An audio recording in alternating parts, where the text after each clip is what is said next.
तो पहले विकल्प की बात करते हैं और वो है मेड इन चाइना J-35 विमान। अब चूंकि ये चाइना मेड है इसलिए आप कह सकते हैं कि ये बेकार दुकान और बीमार पकवान है। सच पूछिए तो J-35 एक्चुअली कोई विकल्प है ही नहीं, क्योंकि ना तो चीन भारत को ये फाइटर देगा, और अगर चीन देगा भी तो अंडर नो सर्कमस्टेंसेस हम एक एडवर्सरी से उसका फाइटर जेट लेने वाले हैं। तो आप सोचिए, जिस देश से भारत को सबसे बड़े सैन्य टकराव की आशंका है उसके बनाए हुए हथियार को हम अपनी वायुसेना में क्यों लें।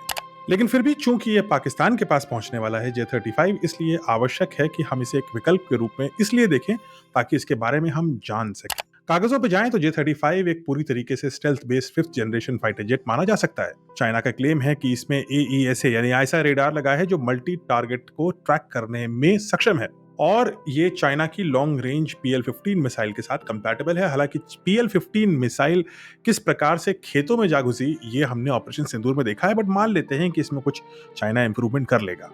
J-35 का जो रेडार क्रॉस सेक्शन है, यानी कि जो ग्राउंड बेस्ड रेडार है, अगर इसको ट्रैक करें तो ये कितना बड़ा दिखेगा? ये दिखेगा लगभग 100 स्क्वायर सेंटीमीटर, यानी कि एक बड़े से कबूतर जितना दिखेगा। ग्राउंड बेस्ड रेडार जो इसको ट्रैक करेंगे और उसे मार गिराने की कोशिश करेंगे, यानी स्टेल्थ तो है लेकिन बहुत पावरफुल स्टेल्थ नहीं है। कागज पे ये विमान आपको पावरफुल दिख सकता है लेकिन असलियत इससे कहीं दूर है। सबसे पहली बात यह है कि J-35 ऑपरेशनल है ही नहीं, यानी कि चीन ने इसे आधिकारिक रूप से अपनी खुद की वायुसेना में शामिल नहीं किया है, और इसका एक टेस्ट मॉडल पाकिस्तान को शायद इस साल के एंड तक देगा, ताकि पाकिस्तान की कीमत पे, उनके फाइटर जेट के पायलट्स की कीमत पर वो इसकी खामियों को पहचान सके। बट पाकिस्तान ये सब करने में भी रेडी रहता है। J-35 की सबसे बड़ी चिंता का विषय जो है वो है इसका इंजन।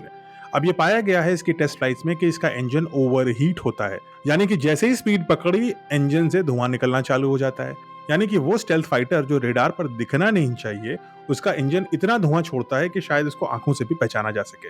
इसकी वजह से इसके ऊपर भरोसा बहुत कम है। एक और बात है कि इसका कोई भी वॉर एक्सपीरियंस नहीं है। आज तक किसी भी कॉन्फ्लिक्ट की सिचुएशन में J-35 प्लेन का इस्तेमाल नहीं किया गया है। यानी कि इसका पूरा का पूरा परफॉर्मेंस, स्पीड, इसकी कितनी ऊंचाई तक जा सकता है, इसका स्टेल्थ क्रॉस सेक्शन कितना है, ये सब सिर्फ प्रेजेंटेशन स्लाइड्स, वीडियो एनिमेशंस और चाइनीज प्रेस एड्स पर ही सीमित है। और चाइना की बात पे आप कितना विश्वास कर सकते हैं, ये तो कोविड जो वायरस था उसी की कहानी से आप आकलन कर सकते हैं।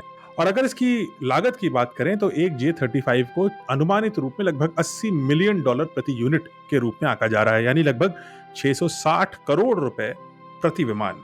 ये कॉस्ट बहुत ज्यादा नहीं है, कंपेरेबल टू हमारा तेजस है, लेकिन ये कीमत उस विमान के लिए है जो ऑपरेशनल नहीं है, जिसने टेक्निकली रूप से मैच्योरिटी हासिल नहीं करी है, और ना ही इसका कोई वॉर एक्सपीरियंस है। चलते हैं अगले विकल्प की तरफ।